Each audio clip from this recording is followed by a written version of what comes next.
grabemos. Bueno, entonces decimos del bicarbonato de sodio que viene con la saliva se disocian ion bicarbonato y protón. Perdón, y sodio, no el protón, porque este es el que viene el bicarbonato de sodio. Ese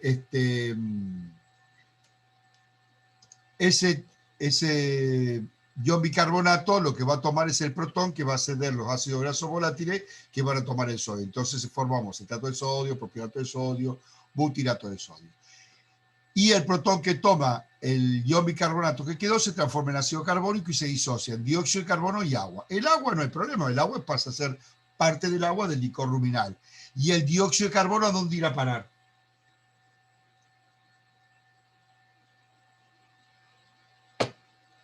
¿A dónde va a parar, Nicolás?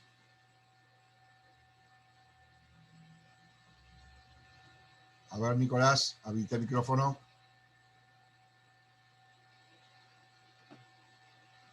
¿Está Nicolás o está tu nombre nada más?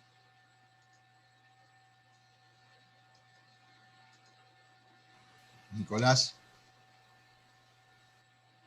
¿está tu nombre? Sí estoy, dice, pero bueno, no lo sé. Ah, claremos, dijo Lemo y le echaba agua a la leche. A ver, ¿Profe? Sí. ¿El dióxido va a parar la cámara de gas del rumen, puede ser? Claro, exactamente. Era muy sencillo. Va a parar la cámara de gas del rumen. Otro de los productos, a ver si vamos a volver al texto. En la medida de que se va... Espérate.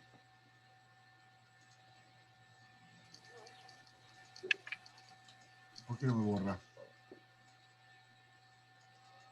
Porque... no sé. ¿Ves? ¿Que estuviste trabajando directamente en el Word? ¿En el Power? Estoy trabajando acá. Ah. Ahí está. No sé qué le pasa, ¿por qué no...? Bueno, control Z pone. Vas a desarmar todo.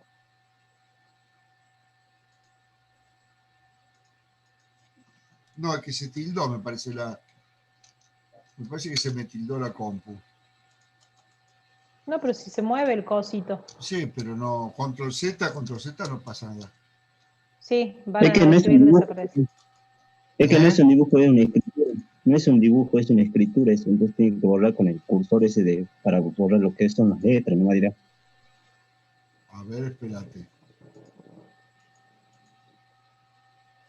No sé cómo hacer. Bueno, no importa, lo vamos a hacer acá. Vos tenías, eso era lo que iba a decirles. Estabas desarmando, desarmando ¡ay! Espérate, ya le voy a dibujar.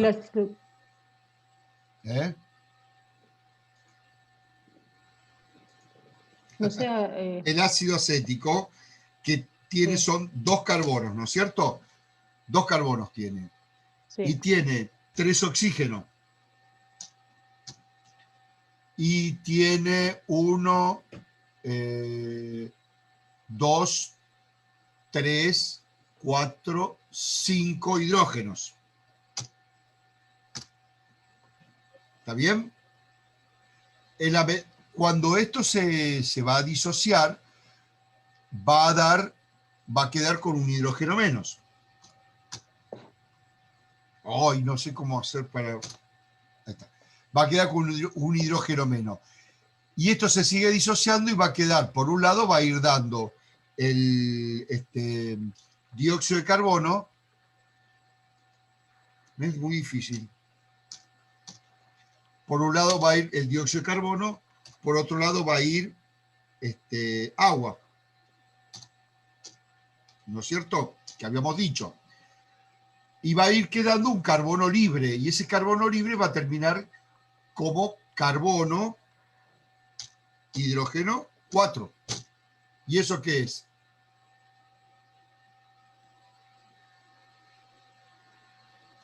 ¿Qué es esto? Metano. Exactamente. Entonces, a medida que vos vas desarmando el ácido acético, vas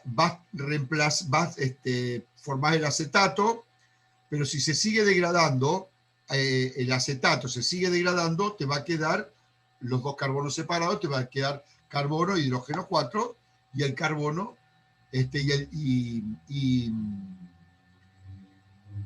y el dióxido de carbono de la parte ácida, que era carbono oxígeno 2, ¿no es cierto? La parte ácida.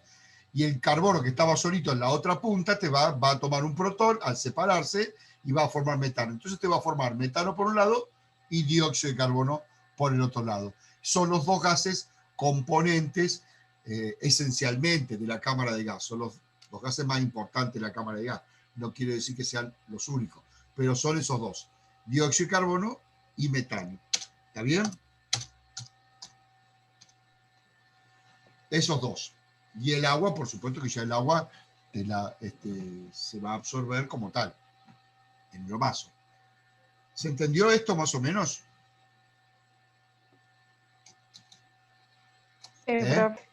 Sí, profe. Y ahora no sé cómo borrarlo, pero no importa. Ahí está. Ah, mira, y ahora anda esta porquería. Ah, no, pero en ese no anda. Ahora no anda. Bueno, ese quedó. A la mierda. Ya está. Vamos a pasar a la otra.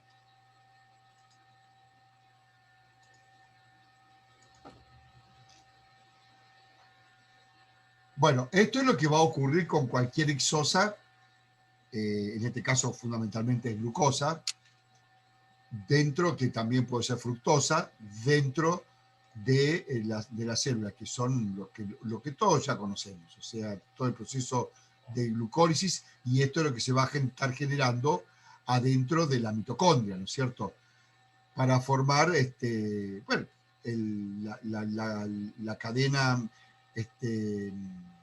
de terminar formando, bueno, protones, agua y metano, ¿no es cierto? Que es lo que uno estaba señalando, y que ese es el gas que se va a eliminar por eructación. La absorción de los ácidos grasos volátiles, el ácido graso volátil recuerden ustedes que el epitelio es un epitelio estratificado, ¿no es cierto? Esas son las características que tiene.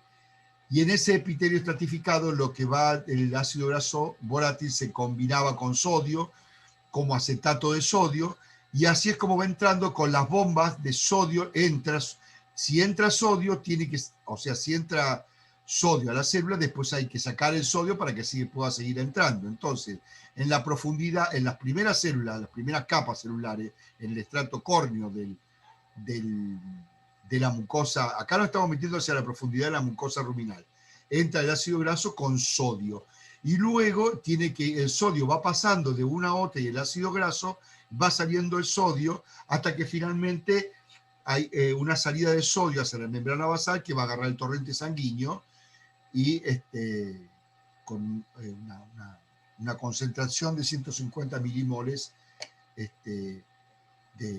de sodio, que es lo que va a entrar al torrente sanguíneo, que está en equilibrio con lo que hay normalmente. Y el ácido graso, el proceso de degradación que decíamos recién, va a ocurrir dentro de la mitocondria. O sea, en la luz va a formarse ácido acético, supongamos que sea este el caso, que se disocia en acetato y protón.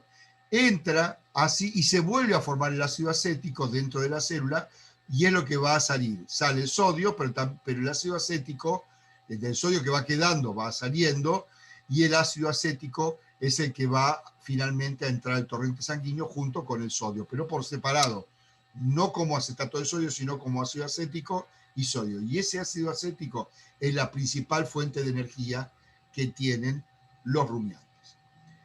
Si estuviéramos hablando de almidón, el proceso es parecido, nada más que las bacterias amilolíticas lo que hacen es, bueno, tienen su membrana amilasa que transforma el almidón en maltosa, la maltosa con la maltasa en glucosa, y esta glucosa es la que ingresa, y bueno, y va a producirse el proceso de fermentación, 2-piruvato, acetato, propionato, butirato. Pero las bacterias amilolíticas lo que hacen es formar más cantidad de propionato. un 30%. Antes era un 20%, acá forman un 30%. Antes había un 70% de ácido acético, acá hay un 60%. Y el butírico siempre es igual.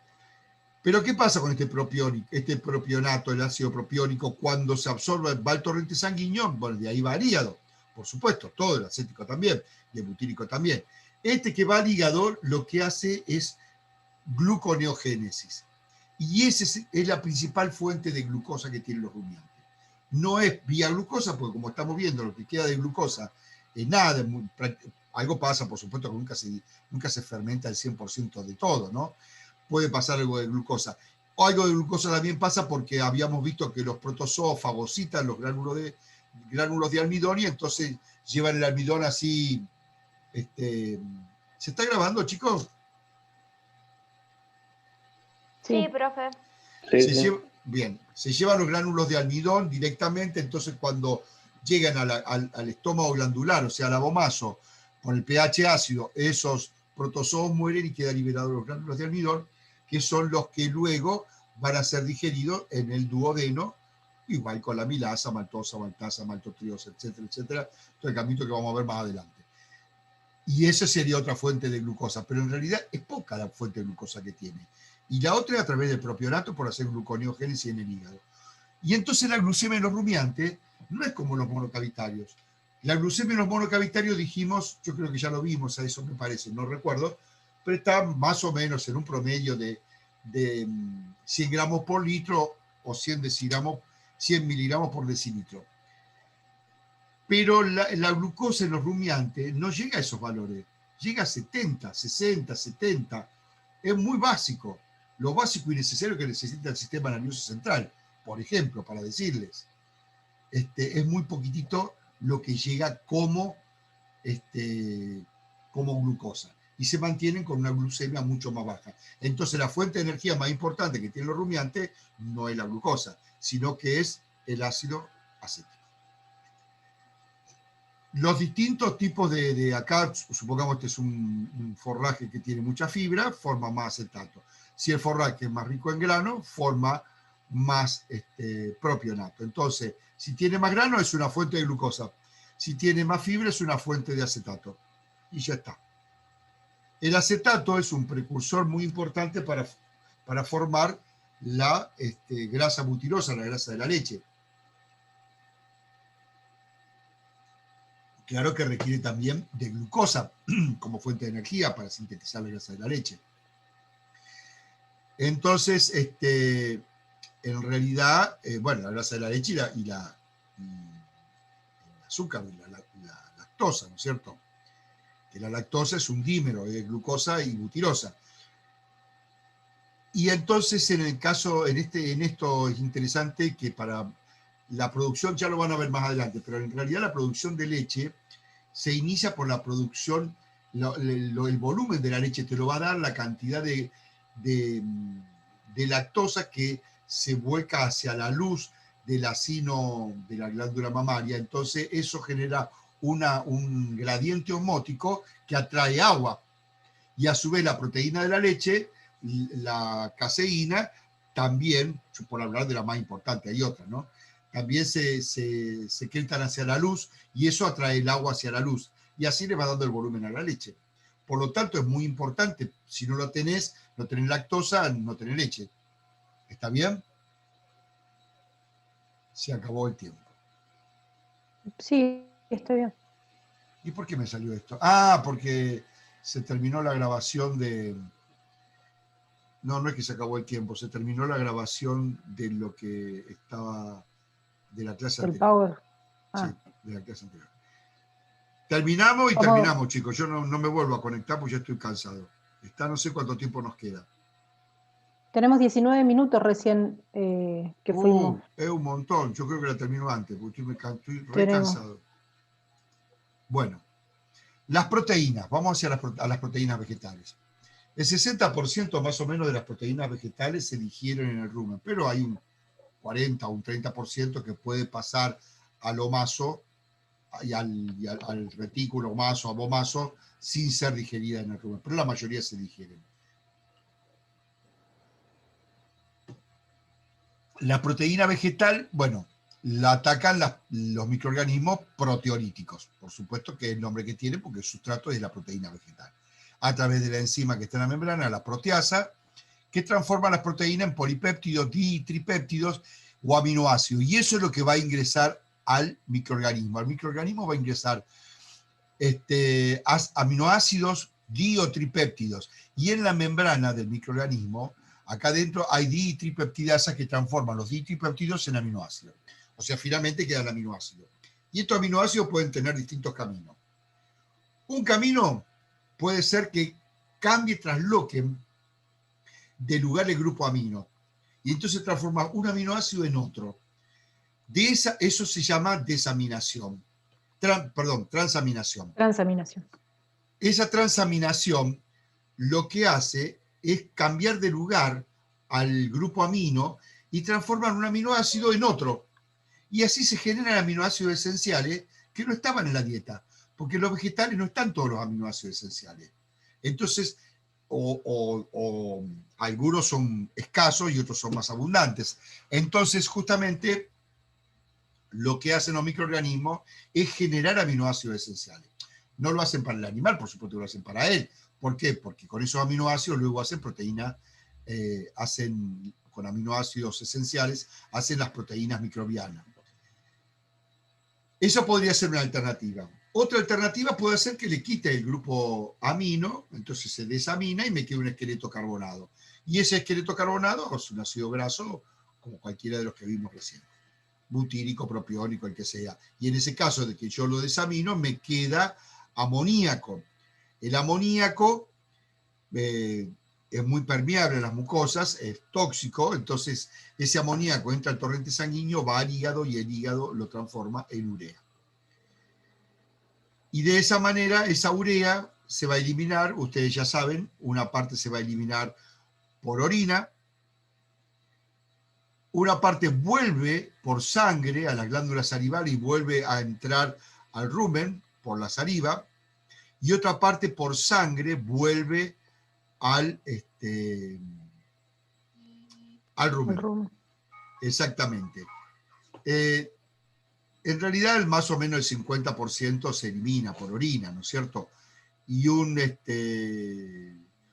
30 o 45% más, restante vuelve al rumen y un 5% más o menos vuelve por saliva. Después estar errando en los valores, pero más o menos esas serían las proporciones, aproximadamente. Esa urea que vino del amoníaco que transformó el hígado en urea, esa urea que volvió por saliva y vuelve al rumen, es atacada por unos microorganismos que son bacterias que se llamarán ureolítica. Y ya, muy sencillo. Nadie se rompió la cabeza para ponerle apellido a estos microorganismos. Ataca la urea, ureolítica. Ataca la proteína, proteolítica. La almidón, amilolítica. A la celulosa, celulolítica. Muy bien. Entonces, ¿qué hace con la urea? La transforma en amoníaco nuevamente. Ese amoníaco puede ingresar al microorganismo.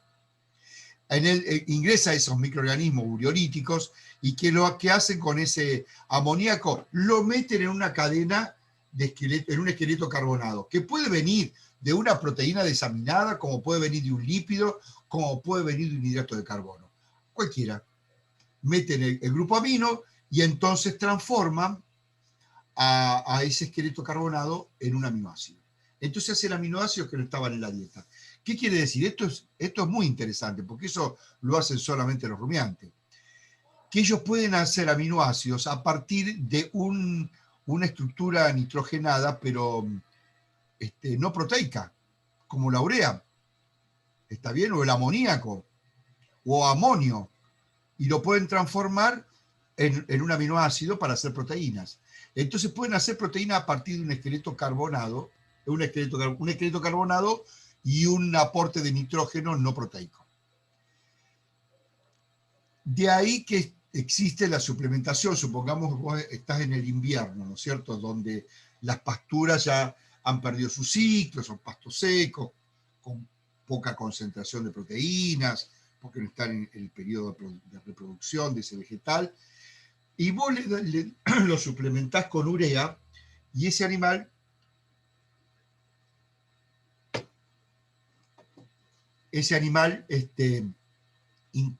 ingiere un esqueleto, una estructura nitrogenada no proteica. Esa urea que vos le das con una ración como suplementación, lo atacan las bacterias ureolíticas, transforma en amoníaco, entra el microorganismo y lo meten en un esqueleto carbonado y hacen una aminación, o también llamada transaminación. Le meten el grupo amino un esqueleto carbonado y hacen un aminoácido, que no estaba en la dieta. Entonces, ¿qué pasa? Lo que haces con esto, estás haciendo un aporte de proteico y de microorganismo que favorece al desarrollo de los demás microorganismos y las otras proteínas, las otras protozoos y levaduras que están en el rumen, de manera tal de que favorece la digestión de los nutrientes. Y esto fue un descubrimiento por los años 70, habrá sido, más o menos, 60 y pico, 70.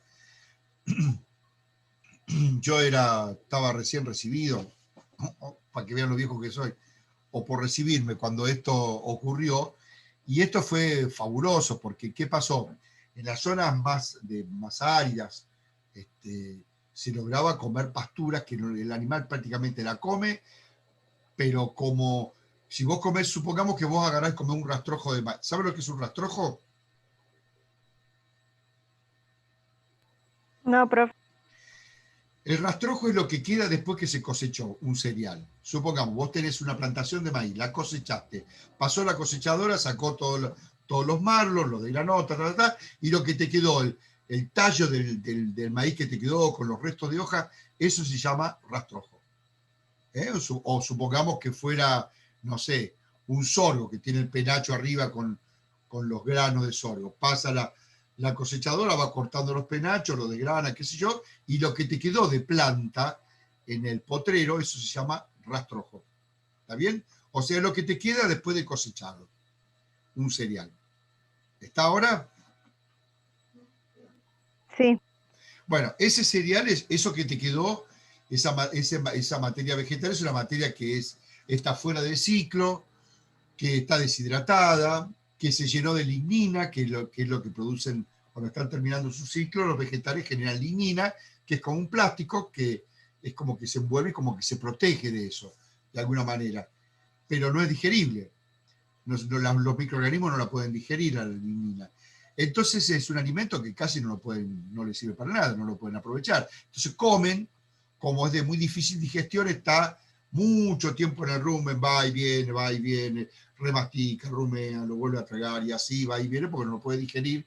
Entonces, o lo digiere muy poco, por lo tanto el avance es muy pobre, porque avanza lo digerido, lo que está mal asado, lo que está desarmado, deshecho. Eso es lo que va a avanzar. Como no lo puede digerir, o lo digiere mal, o lentamente, está mucho tiempo, y si está más tiempo en el rumen, el rumen está lleno, y si el rumen está lleno, estimula el centro de la saciedad. Si estimula el centro de la saciedad, inhibe al centro del hambre, entonces el animal no come, no vuelve a comer. Entonces come poco, porque lo que puede vaciar es muy lento. Entonces, lo que comió en un día lo vacía muy lentamente. Entonces, vuelve a comer, come poca cantidad, come un poquitito, enseguida ya hay saciedad. Come otro poquitito y enseguida hay saciedad, entonces comen poco. Por lo tanto, adelgazan y bueno, pierden peso, que es lo que uno no quisiera. Pierden condición, lo que se llama condición corporal.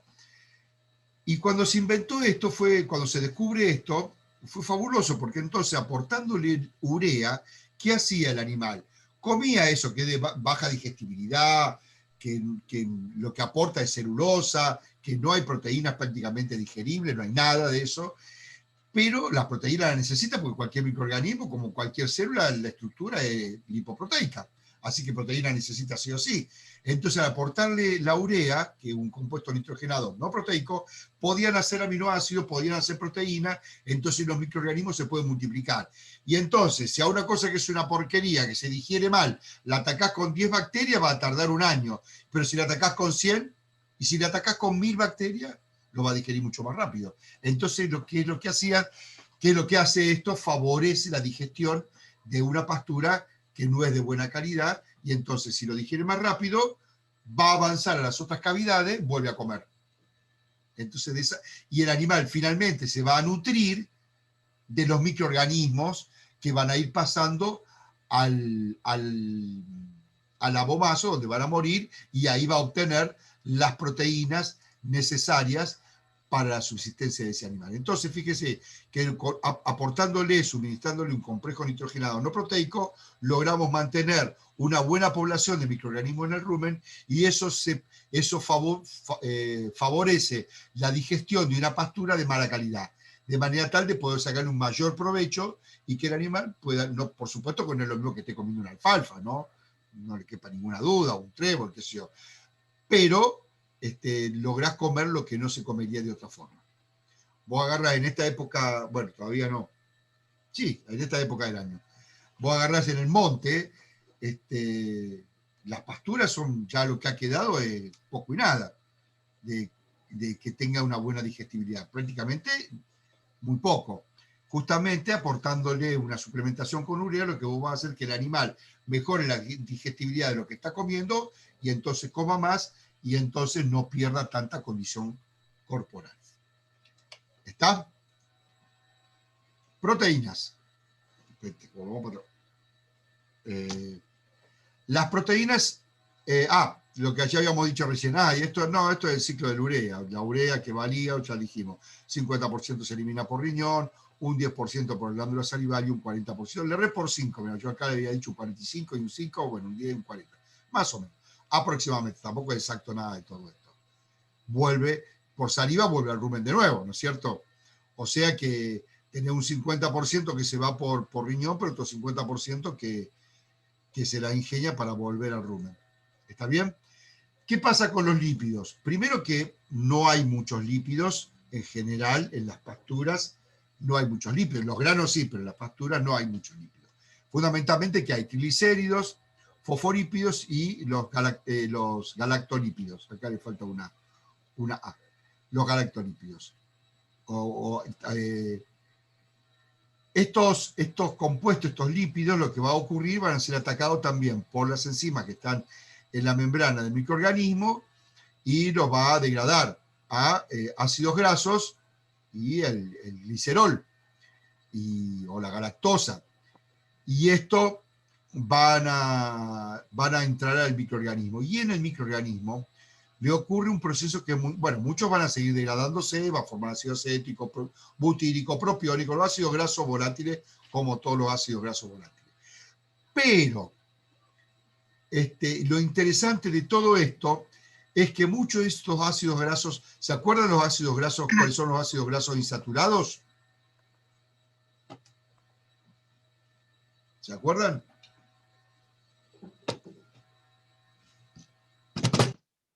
Teirimar Pereira, ¿te acordáis? ¿Cuáles son? No los nombres, sino que qué significa un ácido graso insaturado. No, profe, no me acuerdo. Cuando tiene doble enlace. Los saturados tienen un solo enlace. Cuando están en forma esterificada, tienen doble enlace, son los ácidos grasos insaturados. ¿Qué particularidad tienen? Los ácidos grasos insaturados a la temperatura ambiental están en estado líquido, o sea, son los aceites. ¿Estamos? Y a la temperatura corporal, por supuesto, están en estado líquido. Son los aceites. Y lo que hacen los microorganismos es saturar los ácidos grasos insaturados y entonces los transforma en las grasas sólidas a temperatura ambiental y a temperatura, acá estaría a temperatura corporal. O sea, lo que hace es saturar los dobles enlaces. Esos son los ácidos grasos saturados. Entonces, una de las particularidades de los microorganismos es transformar ácidos grasos insaturados en ácidos grasos saturados. Y también se generan algunos ácidos grasos que también se llaman esenciales, que hay alguna pequeña, una proporción de ácidos grasos esenciales que podrían no estar en la dieta y que los microorganismos los generan. ¿Está bien? Estos, por supuesto, acá lo que está diciendo es que hay algunos triglicéridos que van a pasar de largo, que no alcanzan a ser atacados por los microorganismos, y pasan a las otras cavidades, como todo. Pero en general se produce la hidrólisis de estos compuestos. De la galactosa también va a dar glicerol y se generan aminoácidos, y con estos aminoácidos lo que puede hacer, ingresan al microorganismo, y lo que pueden hacer es generar aminoácidos microbianos. ¿Está bien? Que no estaban y se pueden hacer. Y como decíamos recién, con compuestos, porque Aquí está por separado, pero está todo junto. Entonces, cuando con la urea que puede haber, que puede venir por la saliva, lo que va a hacer es generar también, en base a estos esqueletos carbonados que pueden estar dejando acá, para formar estos ácidos grasos volátiles, o antes de que sean ácidos grasos volátiles, hacer aminoácidos que no existían en la dieta. Y también lo que se hace es triglicéridos neo, o sea, con estos cuerpos, con los esqueletos, con el glicerol, hacen nuevos ácidos grasos que tal vez no estaban en la dieta. Por lo tanto, los microorganismos lo que están haciendo es generar nuevas cosas que no estaban en la dieta, o sea, nuevos ácidos grasos que no estaban en la dieta, transformar ácido graso insaturado en ácido graso saturado. Eso nosotros no lo podemos hacer. Los monocavitarios no lo podemos hacer. Pero aparte generar aminoácidos que tan esenciales, que nosotros por eso se llaman esenciales, porque si no los consumimos no los tenemos. Y no todos los vegetales lo tienen, o por lo menos no todos lo tienen en la misma proporción de lo que requiere el organismo. Por eso es que es tan importante la ventaja que tienen los policavitarios respecto de los monocavitarios. ¿Está bien? Bueno, esto no. Sí, profe. Vamos a ver alguna particularidad en las cabras, algunas pequeñas diferencias que no son muchas. Lo que tiene diferencia en las cabras es que, bueno, es más o menos parecido al alimento que llega al retículo, va al rumen, del rumen va nuevamente, va a rumiarse, se remastica, se reinsaliva, vuelve a deglutirse y va al retículo, va al omaso, va al abomaso y va a la línea intestinal. Y ya. Es muy parecido a lo que ocurre en los rumiantes. Probablemente no hay grandes diferencias, es igual, ¿no? El circuito es más o menos el mismo, el retículo es un poco más chico, más pequeño nada más, pero no tendría grandes diferencias. Entonces el alimento que se deglute va a ir al saco dorsal del rumen, va al retículo, del retículo va al omaso, del omaso va al intestino y bueno, al omaso y ya. No hay grandes diferencias. Esto ya lo vimos. Bueno, esto sería vamos a ver algunos de los destinos de los nutrientes que un poquito yo les dije recién. El ácido acético y el butírico son los que forman parte de la grasa corporal. El propiónico forma la glucosa. Esta transformación de propiónico en glucosa ocurre fundamentalmente en el hígado y la glucosa en la glándula mamaria es parte de la lactosa que se va a formar en la glándula mamaria. La proteína pasa a ser parte, por supuesto que es el tejido, parte de la proteína puede ir a hacer neoglucogénesis en la glándula mamaria y en hígado, como todos, como nosotros también. Lo que sí es que acá no está, pero del acético, uno de los caminos que tiene es poder hacer neopropionato o neoglucogénesis con el acético, perdón, en la glándula mamaria, que eso lo hacen solamente los rumiantes. Bueno, las grasas van a formar parte de lo que es la cadena, la grasa corporal que dijimos, la grasa de la leche. Y bueno, por supuesto que los procesos oxidativos son los procesos que nos van a dar los recursos energéticos que requiere este animal, que algunos van a transformarse en nuevas moléculas o en forma de calor si no se forma ninguna molécula nueva. Y finite. Bueno, ¿alguna duda? Yo les voy a pasar, no sé si se los mandé, las rutas de los hidratos de carbono. ¿Le pasé eso? Sí, profe, pasó. Bien, les voy a pasar ahora un cuadro que voy a terminar de hacer, que no lo terminé de hacer, que es un problema que es la cetosis, que se da fundamentalmente en el momento del pico de producción de leche en las vacas, sobre todo en las vacas de tambo, que eso ronda entre los 30 y los 45 días de lactación, o sea, posparto. Pero también la cetosis se puede dar cuando hay un desbalance. Tenemos un minuto.